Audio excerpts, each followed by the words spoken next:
Dating the king guy, it's very nice. I'm gonna just say he's more than what y'all see on the internet. Like, I know y'all see like the funny videos and the memes and the remixes, and everybody think like, oh, Jacquees, like, but every celebrity that you see on these blogs and stuff is like a real person in real life. Cause I used to be looking at him the same way, like, oh, that's Jacquees, like, you know what I'm saying, like, what he doing, like, what's going on? And then it's like when I met him, like, oh, you a real person, like, you got a mama, like, you got bills, you running a whole business. This shit not easy. I know firsthand because I'm an artist. So to be like, to kind of step into his realm, his world, and his career and see how he handle it, it's just, I got nothing but respect for it. You know what I'm saying? Remixes and all. Like, he's very talented. He's buying properties. Got about 5, 6 foreign car. Every single car you can name. Like, niggas is living out here and doing full tours on their own. Like, with their team, with their day one guys. Taking care of their family. Taking care of me. That's all I respect about it. So that's the most important part to me. So Valentine's Day, I was in New York for New York Fashion Week. I was working. I thought I wasn't even gonna have a Valentine.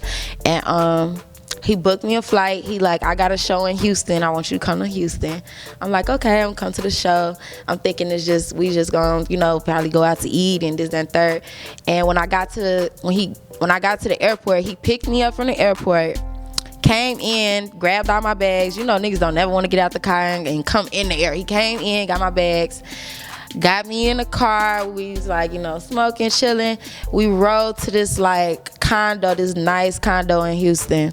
And it was like rose petals when I walked in, and like people greeting me, taking my coat off and like walking me to a table. And it was like all my favorite food, like a long table with all my favorite food, like lobster, steak, crab legs, macaroni, mashed potatoes, all that. Then they made me like a cute little drink. I like my little fruity drinks. Then we went to the show, and then right after he got off stage at the show, I'm like, okay, well, maybe we finna go like kick it or something.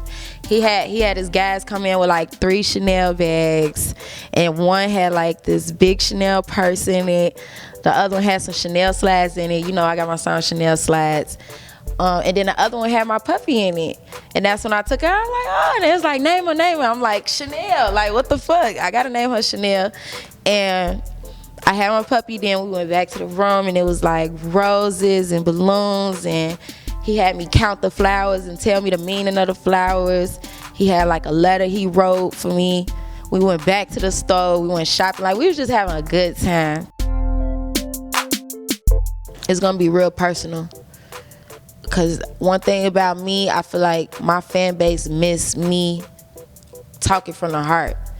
Like, I do all that. I could flex, I could talk that cash shit on records. That's easy. That's what every other rapper is doing. But one thing that stood out about me is I think I was speaking for women, but the niggas related too, because it was so real. It's like, when you listen to Lauryn Hill, she'll be singing about some shit. She'll sing about her son, Zion. But it's just so real. You feel like you can relate, like, you know what I'm saying? I want people to hear my pain. I want people to hear my story. And I want you to have a good time too. I want it to be vibes though. Like, if it's a love song, I want you to feel like you in love, even if you ain't got a nigga. Or if it's a heartbreak song, like Love Someone, I want you to feel like you want to cry. Like, damn, my heart broke. Whatever song it is, if it's a money song, I want you to feel like, fuck this shit, I'm going to Chanel, I'm spending 100 racks today. Fuck that shit, fuck my job. You know what I'm saying? Like, I want to really like bring out that emotion in every song. I want you to feel it. I want you to feel every song. I might name the album I Felt That. Period. Oh, that might be the album title, I Felt That. For real. And you know what inspired me like that? Really, Kendrick Lamar. Kendrick got this one song, and I don't even remember the name of it. And he was talking, like having a real conversation, but then he broke down crying, but he kept rapping.